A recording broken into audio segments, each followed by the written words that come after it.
donc salut, on se retrouve pour le chapitre 111, le 111 de Shingeki no Kyojin, l'alignement des 3 chiffres. Ce chapitre est encore une fois complètement fou et il est bien meilleur que les précédents selon moi pour beaucoup d'informations, et on va encore une fois et comme d'habitude faire une analyse donc du chapitre, analyse, review, avis et hypothèse, c'est parti. Donc déjà on apprend un peu la connaissance d'un nouveau nom de groupe, c'est les Pro-Jäger, donc les personnes qui se sont en fait raffiliées à Eren Yeager, mais aussi un peu indirectement à Sig, ce sont les Pro-Jäger, et au final, les Pro-Jäger, on apprend vraiment leur rôle, leur objectif.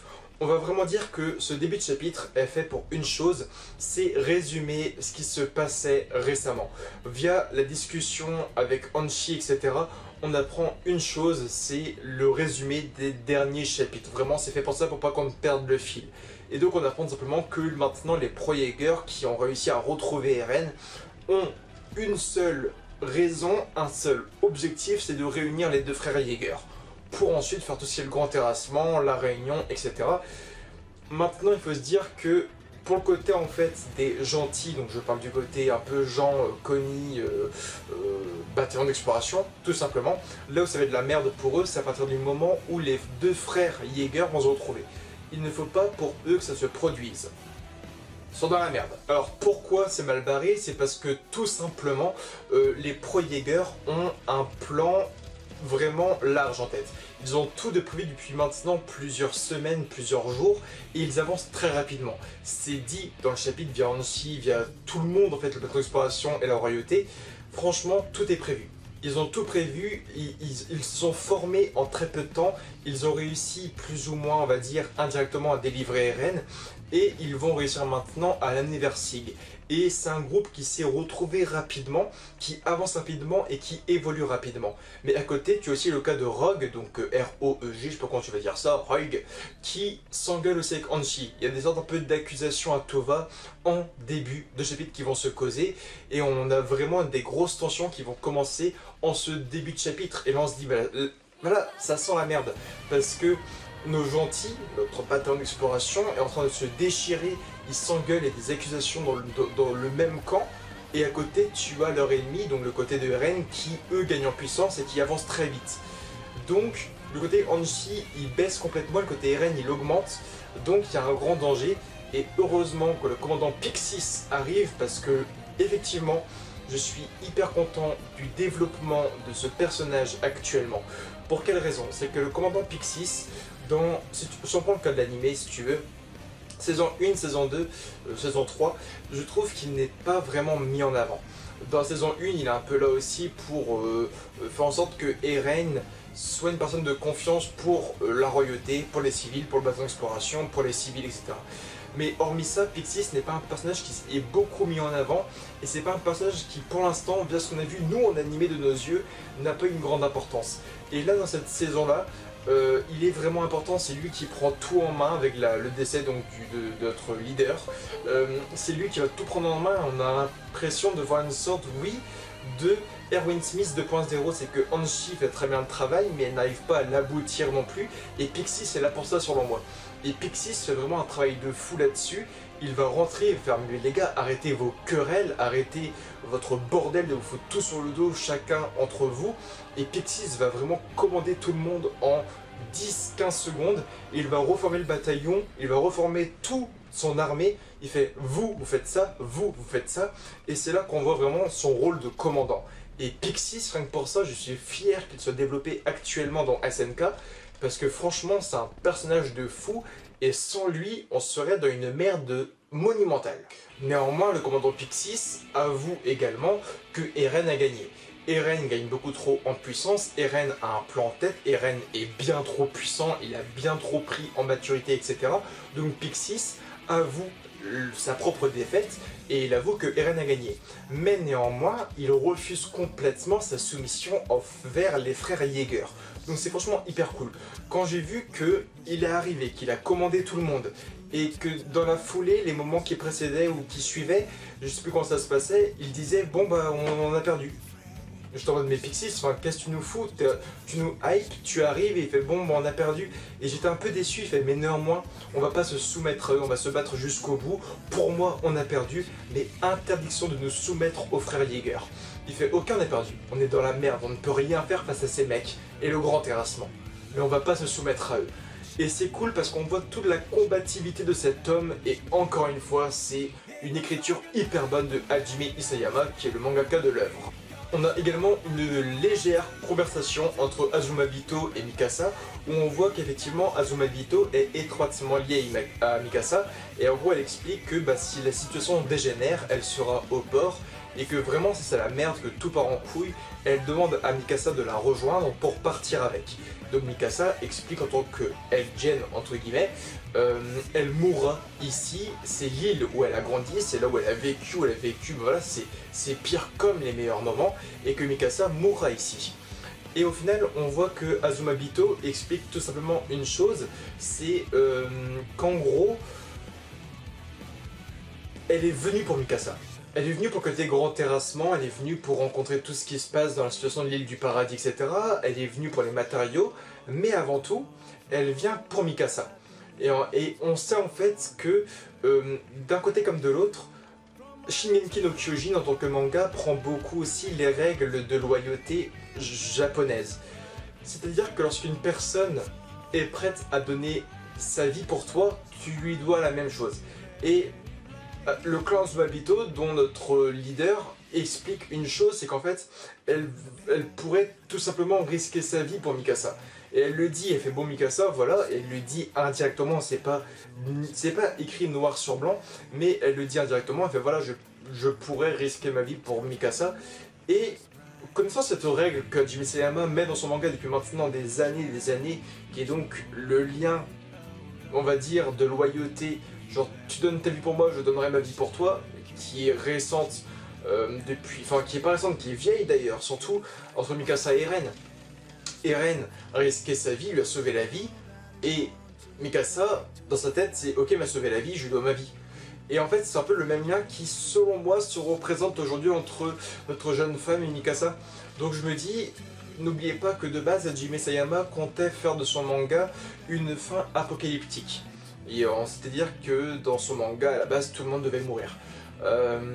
Mikasa va sûrement mourir dans la SNK. Et je me dis, est-ce que ce ne serait pas via ce lien en fait de confiance avec ses origines aussi.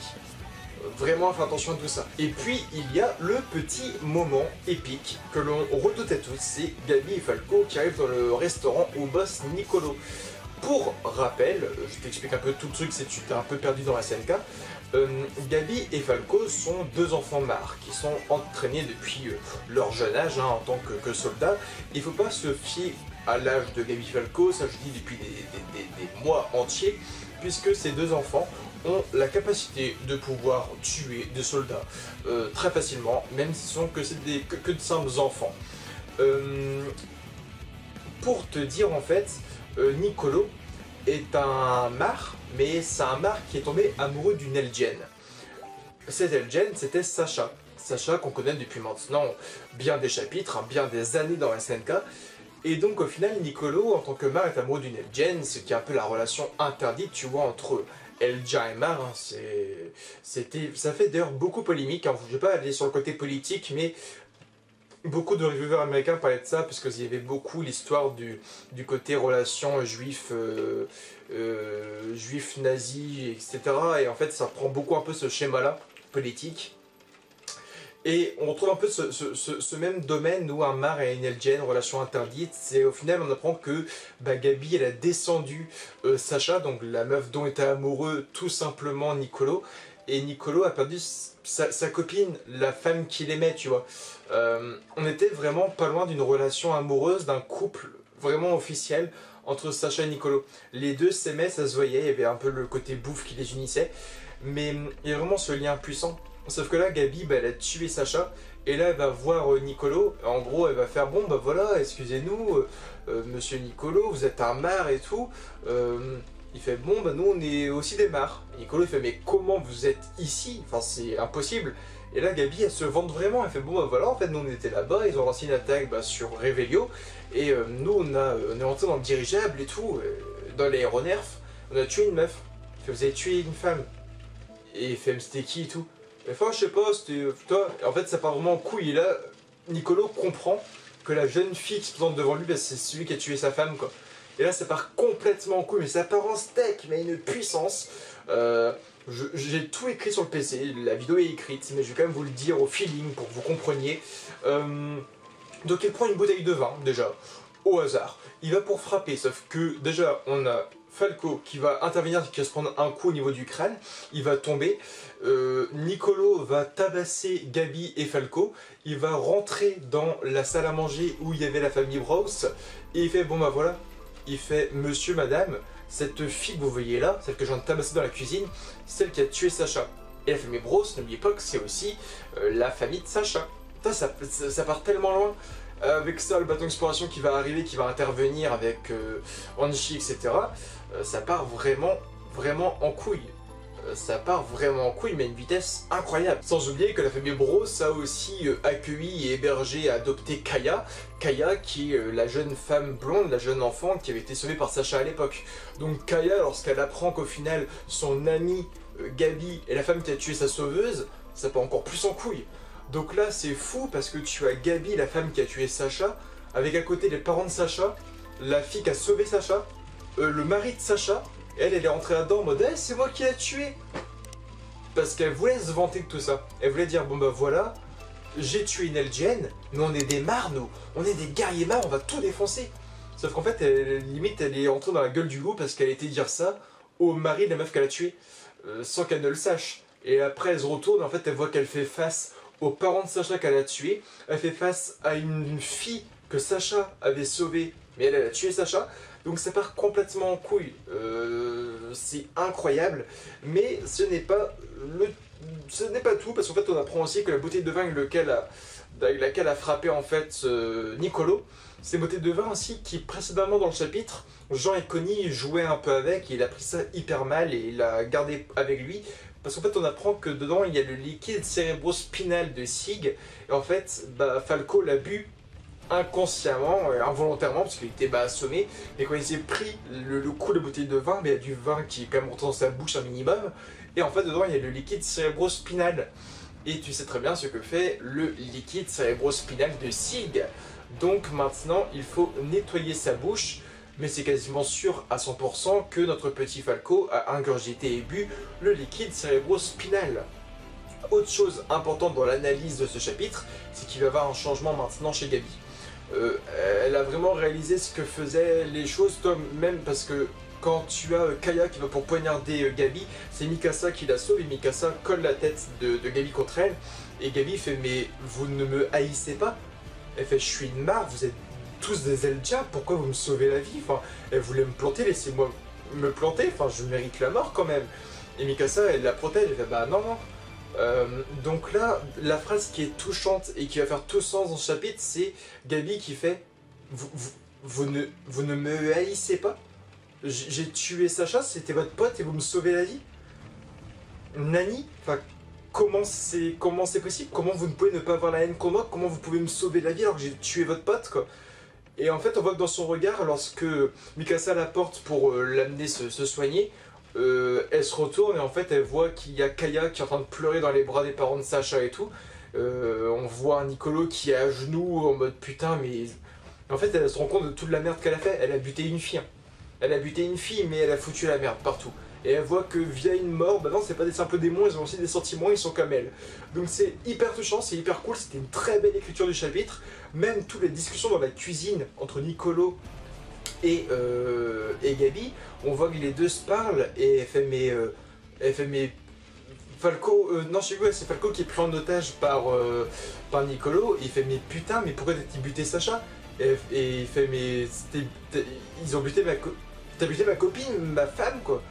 Et Gabi il fait ouais mais ta femme elle a buté combien de mes potes, elle a buté combien de mes semblables et tout. Niccolo fait mais je m'en fous de ça.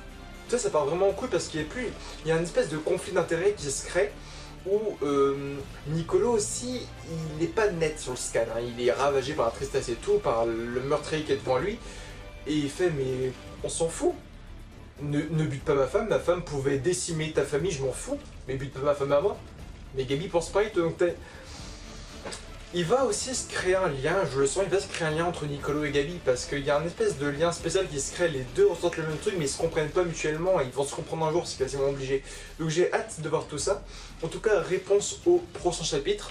Là, ce qu'il y a à prévoir, c'est un changement majeur de Gabi maintenant, mais aussi une Mikasa qui est vraiment liée à son ancien clan maintenant et elle pourrait donner sa vie pour ce fameux clan. Vraiment, c'est ce que Jimmy Serma cherche à faire depuis la création de SNK. Donc on verra ça très bientôt. En tout cas, je vous aime fort. À très bientôt. Et rendez-vous le mois prochain pour le chapitre 112 de Shingeki no Kyojin. Et bye tout le monde.